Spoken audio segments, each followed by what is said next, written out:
নমস্কার।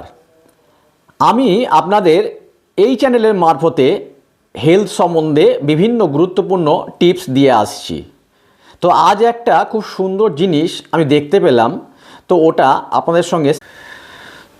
তো যেমন দেখুন যে কিশমিশ আপনারা সবাই খাচ্ছেন, কিন্তু ওটা সকালে জলে ভিজিয়ে বা রাত্রেবেলায় ভিজিয়ে রাখবেন এবং সকালে জলটা খাবেন। এতে কোষ্ঠকাঠিন্য যেমন দূর হচ্ছে, তেমন হার্টের কার্ডিওভাস্কুলার ডিজিজ আজকাল যে খুব বেড়েছে সেটা কমে যাবে এবং অনিদ্রা দূর হবে।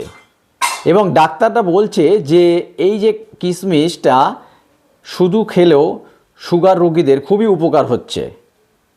তো দেরি না করে বিভিন্ন রোগ থেকে মুক্তি পেতে আজই কিশমিশ ভিজিয়ে রাখুন, জলটা খান, তারপর কিশমিশটাকে চিবিয়ে খেয়ে নেন। শরীরকে নিরোগ রাখুন। অমোঘ উপায়।